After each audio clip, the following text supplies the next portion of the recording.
Uno de los temas recurrentes de la Biblia es el de la unidad. Por ejemplo, en Eclesiastés leemos, mejor son dos que uno, porque reciben mejor paga por su trabajo. Porque si caen, el uno levantará a su compañero. Pero ay del que está solo, porque cuando caiga, no habrá otro quien lo levante. Esto también tiene una aplicación espiritual. Por eso, el Señor Jesús envió a sus discípulos a trabajar de dos en dos. Por eso, el Señor Jesús fundó a la iglesia, una comunidad de creyentes que juntos tendrían mejor éxito en sus vidas espirituales y en la obra del Evangelio. El apóstol Pablo se refirió a los creyentes como el cuerpo de Cristo, un cuerpo en el que todos son bienvenidos y todos son importantes. Este es el estudio de hoy. No se retiren, que ya regresamos.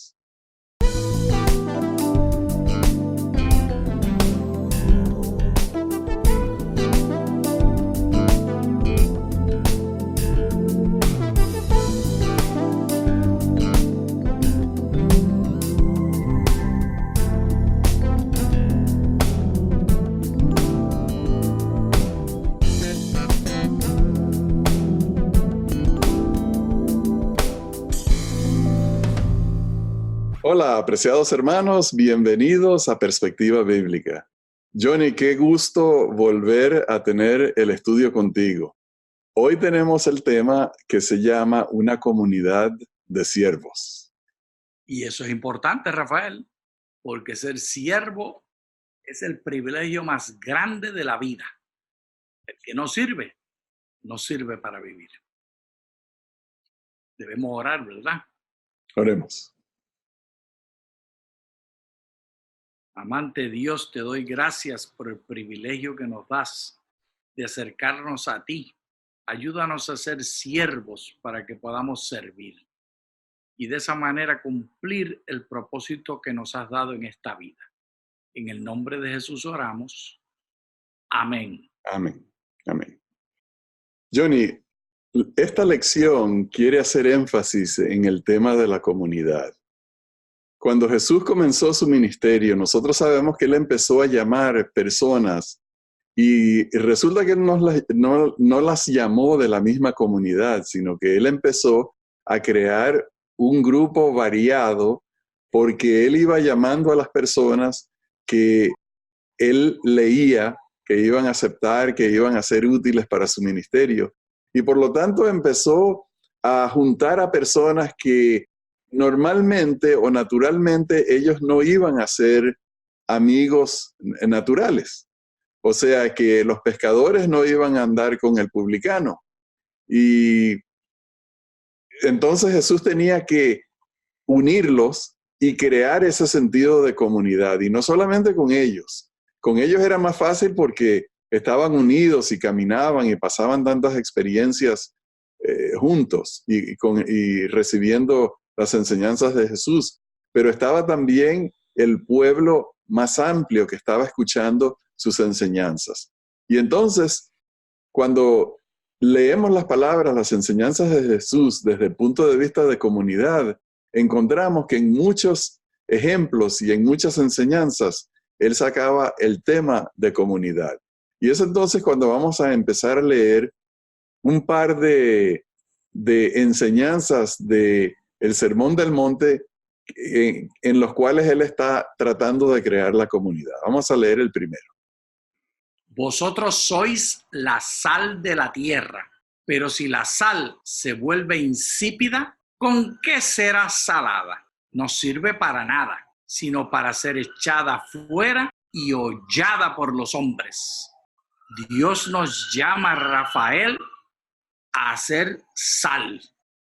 Y esto tiene un cometido específico: cambiar el ambiente donde estamos. Así como la sal se vuelve como químico, uno con lo que está rodeando deja de ser sal en sí misma y se mete a lo insípido y lo rodea todo. Y así, subversivamente y abierta y agresivamente, y sin hacer ruido necesariamente, Dios nos llama a nosotros a meternos en todo lo que estamos. ¿Estoy diciéndolo bien, Rafael, o me fui por mal camino? Bueno, Johnny, te adelantaste un poco porque yo quería comenzar con el tema que cuando Jesús le dice, ustedes son la sal del mundo, la sal de la tierra, empiezan a pensar, tienen que empezar a pensar qué es lo que quiere decir Jesús, el maestro, con este dicho de que somos la sal de la tierra. Y se me ocurrió una pregunta mientras tú leías, que ¿cuándo fue la última vez que tú miraste a las personas al lado tuyo en la iglesia y pensaste, estos son la sal de la tierra? Y yo también soy como ellos, yo también soy la sal de la tierra. Yo pienso que es un versículo que tendemos a olvidar y a descuidar, a no hablar mucho de su significado. Tenemos esto en común, Johnny. Somos la sal de la tierra. ¿Qué significa? Significa diferentes cosas en diferentes contextos. Pero lo cierto es que yo soy parte de una gran sal que Jesús llamó y formó. Somos todos miembros de la misma sal, tenemos una identidad en común. Y esta no fue la única ilustración que él utilizó. En el siguiente versículo utilizó otra ilustración. Vosotros sois la luz del mundo. Una ciudad asentada sobre un monte no se puede esconder. Ni se enciende una lámpara para ponerla debajo de un almud, sino sobre el candelero para que alumbre a todos los que están en casa. Así alumbre vuestra luz delante de los hombres, de tal modo que vean vuestras buenas obras y glorifiquen a vuestro Padre que está en los cielos. La verdad, Rafael, yo no sé si es que es una diferencia cultural entre el tiempo de Jesús y el de nosotros, entre el antiguo cercano oriente y el occidente que nosotros llamamos acá en esta área donde vivimos, pero ese asunto de ser sal no es común. Lo más que se puede acercar en mi mente es el dicho español que es negativo. Tú estás salado, que las cosas no le están yendo bien. Pero eso no puede ser lo que Jesús quería decir. Jesús estaba hablando de algo bueno. Y ahora de la luz, eso sí lo usamos en Occidente, que tú eres una lumbrera. Ay, este muchacho es una lumbrera. Esta joven es una lumbrera. Y Jesús lo hace claro que cuando una persona es lumbrera, entonces se le pone en el centro a hacer liderazgo, a tener influencia, a seguirle lo que presenta, no se esconde a la persona. Y nosotros debemos ser líderes en la comunidad donde estamos, trayendo el mensaje de Dios. Ese mensaje nos va a poner en una posición que nos pone en lugar de influencia. Johnny, yo también veo lo mismo. Bueno, también hay un dicho que la gente dice, oh sí, cuando esa persona entra en la habitación, alumbra a todos con su sonrisa, con su personalidad. O sea, el magnetismo o una personalidad espectacular que tienen algunas personas. Pero entonces aquí está otro símbolo, otra analogía que hace Jesús. No solamente la sal, sino también la luz, que son grandes contrastes entre los dos, pero que vienen a indicar lo mismo. Cuando nos reunimos con los hijos de Dios, ellos son la luz del mundo. Las hermanas de la iglesia son la luz del mundo. Nosotros, junto con ellos, somos la luz del mundo. Y cuando yo tengo mi luz y estoy en un lugar oscuro, esa luz brilla, pero brilla más poderosa cuando hay otras personas. O sea que hay una especie de llamado a la comunidad que nos hace entender que nosotros somos una sal más efectiva o somos una luz más efectiva cuando estamos en comunidad que cuando estamos solos. Jesús le estaba diciendo a su audiencia, nos dice a nosotros al leer este pasaje, que nosotros somos una comunidad de gente que constituye la sal de la tierra y una comunidad de gente que constituye la luz del mundo. El poder de la parte comunitaria, el poder de estar juntos. Y Johnny, es bien claro cuando nosotros leemos en el Evangelio que Jesús no vino a llamar a individuos que estuvieran independientes, que anduvieran por ahí solos, siendo la luz del mundo, muchas luces diferentes y muchos granitos de sal diferentes. No, Él vino a fundar una iglesia, una comunidad, y esa comunidad es la sal, esa comunidad es la luz, y yo me beneficio. Mi sal se renueva su salinidad cuando me reúno en iglesia, y la luz se fortalece cuando me reúno con otras personas que me transmiten luz a mí y alientan mi luz. Así que Jesús quería enfatizar y llamarlos a ellos a estar en comunidad. Y vamos a ver un pasaje más allí también en el libro de Mateo, donde Jesús va llegando a una conclusión. Para que así lleguéis a ser hijos de vuestro Padre que está en los cielos, que hace salir el sol sobre malos y buenos, y que hace llover sobre justos e injustos. Esta declaración de Jesús presenta a un Dios altruista y egalitario. A todo el mundo los trata igual. Le da luz, le da lluvia, le da sus beneficios naturales a todos los seres humanos. ¿A ti te gusta que Dios sea así, Rafael, o te gustaría que a ti te tocara doble porción? Bueno, afortunadamente yo no soy el juez de eso, porque yo creo que egoístamente yo estaría pidiendo no doble porción, sino más todavía, mucho más todavía. Pero ahí está el ejemplo, que Jesús, todas sus enseñanzas que dio es para recordarnos a nosotros que debemos de ser como nuestro Padre que está en los cielos. Y eso se logra más efectivamente cuando nosotros estamos apoyados en la comunidad de creyentes, cuando practicamos estas cosas junto con otros creyentes. Y entonces, hablando de comunidad, hay una analogía que la Escritura hace que nos ayuda a entender cómo funciona esto. Vamos a ir al libro de Corintios. Porque así como el cuerpo es uno y tiene muchos miembros, pero todos los miembros del cuerpo, siendo muchos, son un solo cuerpo, así también Cristo. Porque por un solo espíritu fuimos todos bautizados para formar un solo cuerpo, sean judíos o griegos, sean esclavos o libres, y a todos se nos dio a beber de un mismo espíritu. Porque además el cuerpo no es un solo miembro, sino muchos. Si dijese el pie, porque no soy mano, no soy del cuerpo, por eso no sería del cuerpo.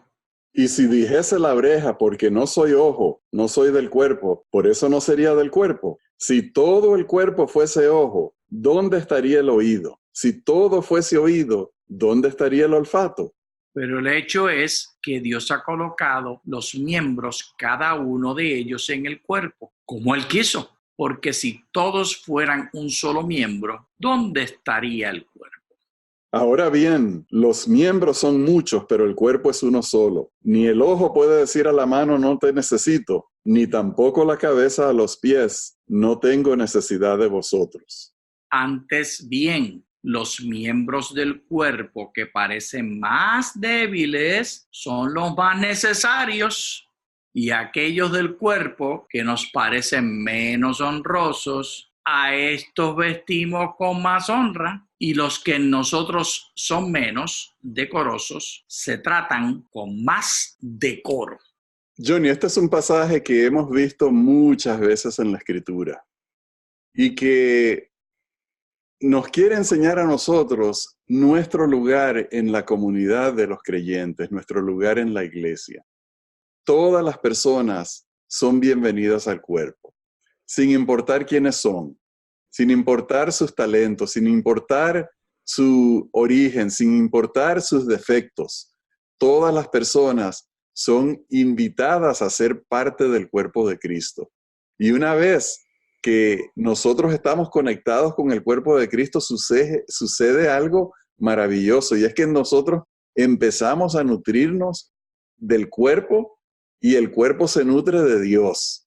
Por lo tanto, esta analogía quiere decir que nosotros hallamos salud en ser parte del cuerpo. Nosotros encontramos vida en estar conectados en el cuerpo y el cuerpo está conectado con Cristo porque es el cuerpo de Cristo, Él es la cabeza. Entonces, cuando nosotros participamos en una comunidad de creyentes, en una comunidad que el Señor ha llamado a formar, tenemos un lugar legítimo, sin importar quiénes somos nosotros. Y eso es lo que muchas veces la iglesia falla en entender, pensando que hay cuerpos que hay miembros de la iglesia que son más dignos que otros, cuando en realidad todos tenemos una membresía legítima en el cuerpo de Cristo. Y lo triste, Rafael, es que los que gobiernan a veces, ya sea a nivel local, de una iglesia local, o a nivel de los diferentes lugares geográficos de poder en la iglesia, nacionales y conjuntos de países, el que está o los que están en poder, que la mayoría son hombres y son ellos, pues ellos quieren que todos sean oídos como ellos. Y eso sería anormal. Hay que entender que el punto de partida va a ser la unidad en diversidad, porque mira, Rafael, las diferentes partes del cuerpo tienen intereses y funciones diferentes. Así que ese es un primer punto que tenemos que tener claro, que lo hace aquí el hermanito Pablo, lo trae a la superficie con esta analogía. Diversidad y la unidad tiene que ser en la diversidad. Pero hay otros puntos también ahí que tenemos que sacar. Bueno, a mí me gusta enfatizar, Johnny, que siendo miembros somos todos miembros legítimos. Todos tenemos una gran importancia y no hay ninguna parte del cuerpo a la cual nosotros debemos de atacar, a la cual nosotros debemos despreciar, a la cual nosotros debemos de desestimar. Todos tienen una parte que cumplir en el cuerpo. Y ¿tú ibas a decir algo? No, pero yo espero. Termina Ok. y te doy el tercer punto. Bueno, y si todos tenemos una parte legítima, eso quiere decir que todos deben de tener atención, especialmente aquellas partes del cuerpo, aquellos miembros de la iglesia que tal vez no están lo más entregados, lo más educados en el camino de Dios, a los cuales nosotros debemos de ir a buscar y debemos de fortalecer y debemos de formar nexos fuertes y ayudarlos a disciplinarlos, a hacer el discipulado con ellos para que sean miembros bien enchufados con el cuerpo de Cristo.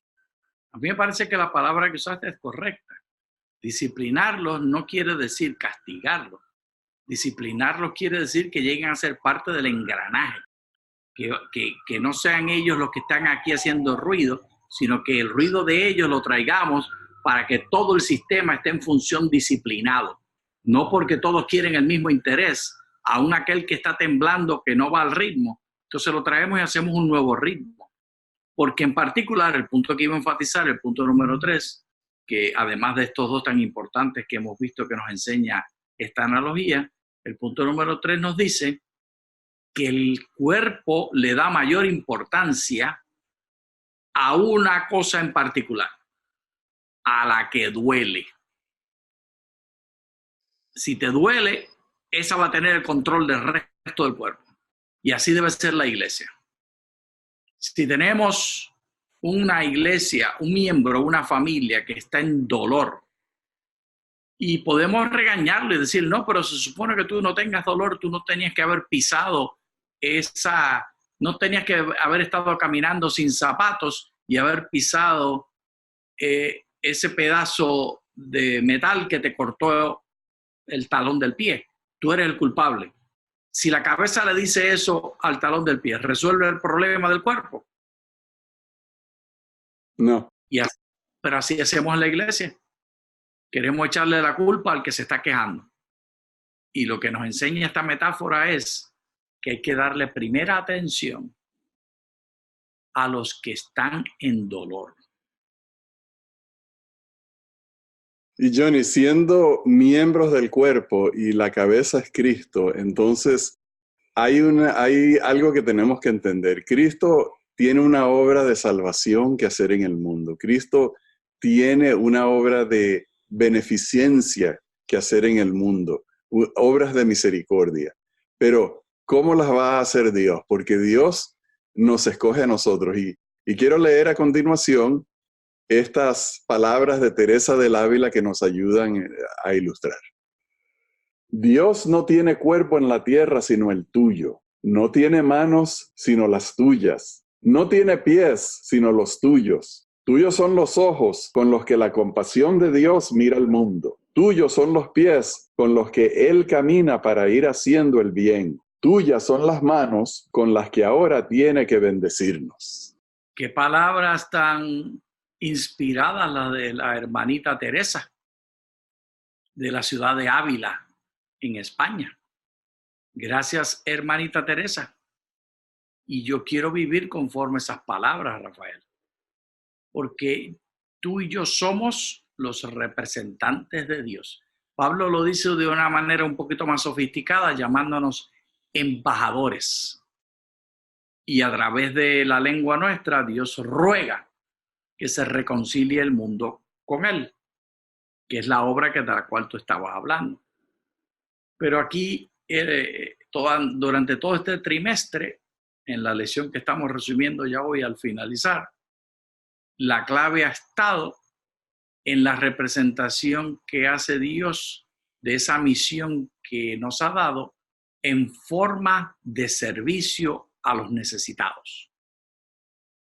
Así que al pensar en la culminación de todo este tiempo que hemos estado por 13 semanas estudiando este tema de los servicios a los necesitados y ver ahora esta presentación de Teresa de Ávila, me doy cuenta, Rafael, que Dios quiere que la iglesia abra los ojos y sea más útil. Porque si vamos a ser la luz de la cual se habló antes y vamos a ser la sal, si la iglesia dejara de existir en el vecindario donde se encuentra, a la semana de no existir la iglesia, la comunidad diría, pero ¿qué pasa? Que ya todo no está igual aquí. ¿Qué fue lo que cambió? Algo nos hace falta. ¿Será que la comunidad donde están nuestras iglesias va a decir eso, Rafael? Buena pregunta. Buena pregunta. Y Johnny, hoy, en este momento y todos los días están muchas personas pidiéndole a Dios ayuda, pidiéndole a Dios que los acompañe, que los bendiga de ciertas formas, que les resuelva sus problemas. Y Dios quiere hacer todo eso, pero ¿cómo lo hace Dios? Bueno, me parece que lo que dice Teresa de Ávila es cierto. Las manos de Dios son las manos mías. Los pies de Dios son los pies míos. Los ojos de Dios que tienen compasión son mis ojos. El dinero de Dios es mi dinero. Y cuando están esas personas buscando al Señor, Dios nos envía a nosotros para bendecir a sus hijos y bendecir a las personas que están necesitadas. Yo soy las manos de Dios para bendecir. Yo soy los pies de Dios para ir a visitar a los que necesitan visitación.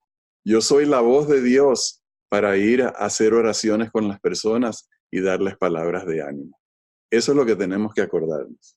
Pero y entonces, vamos a leer un ejemplo de cómo esto se pone en práctica. Nosotros tenemos en el libro de Éxodo la historia de cuando Dios llamó a Moisés y lo subió al monte para darle a él instrucciones y darle las tablas de los 10 mandamientos. Y vamos a ver lo que sucedía abajo en el campamento. Viendo el pueblo que Moisés tardaba en descender del monte, se acercaron entonces a Aarón y le dijeron, levántate, haznos dioses que vayan delante de nosotros, porque a este Moisés, el varón que nos sacó de la tierra de Egipto, no sabemos qué le haya acontecido.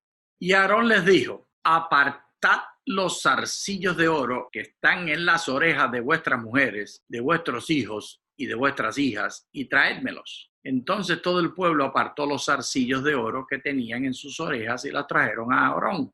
Y él los tomó de las manos de ellos y les dio forma con buril, e hizo de ello un becerro de fundición. Entonces dijeron: Israel, estos son tus dioses que te sacaron de la tierra de Egipto. Y viendo esto, Aarón edificó un altar delante del becerro y pregonó Aarón y dijo: mañana será fiesta para Jehová. Y al día siguiente madrugaron y ofrecieron holocaustos y presentaron ofrendas de paz, y se sentó el pueblo a comer y a beber y se levantó a regocijarse. ¡Qué tristeza tan grande, Rafael! A mí me parece horrenda la respuesta, pero ¿sabes qué me asusta más de todo, Rafael? Lo que más me asusta son las primeras palabras. Cuando el pueblo dice: Moisés nos sacó de Egipto. ¿Dónde está Moisés, el varón que nos sacó de Egipto? Si yo fuera Dios y escucho esas palabras, me hubiese sentido terriblemente ofendido. Primero me acordaba de cuando llamé a Moisés y él me dijo que era gago y que no sabía hablar y que no tenía nada, y yo le facilité todo. Así que lo que sucedió a través de la persona de Moisés de por sí ya era una manifestación de la obra de Dios. Pero encima de todo, no fue Moisés el que hizo los milagros y que trajo la convicción y que envió su Santo Espíritu para tocar el corazón de Faraón. ¿Quién fue? Fue Dios. Qué ofensa tan grande, Rafael. Sí. Bueno, Johnny, bien dicho.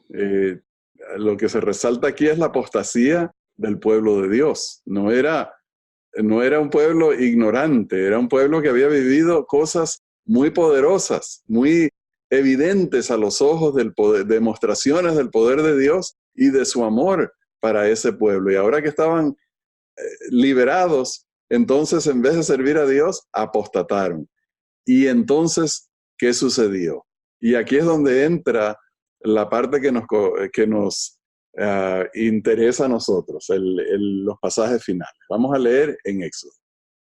Entonces Moisés oró en presencia de Jehová, su Dios, y dijo: Oh Jehová, ¿por qué se encenderá tu furor contra tu pueblo, que tú sacaste de la tierra de Egipto con gran poder y con mano fuerte?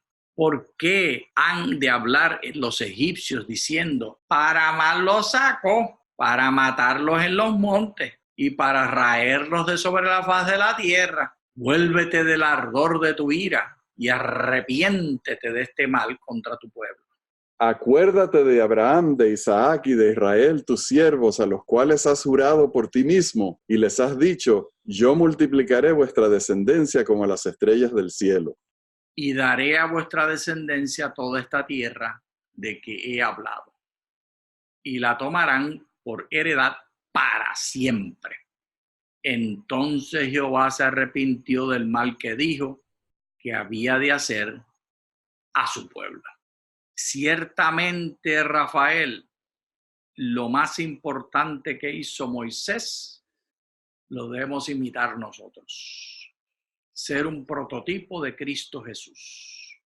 Y mira que lo que hizo el pueblo era una vergüenza y podía haber dedicado él toda su energía a condenarlos, pero los ancianos de nuestras iglesias, los pastores, los presidentes de los campos, los hermanos, los diáconos y los miembros y los visitantes, todos al unísono, hemos de ser como Moisés, rogando que Dios dé salvación a los que nos rodean.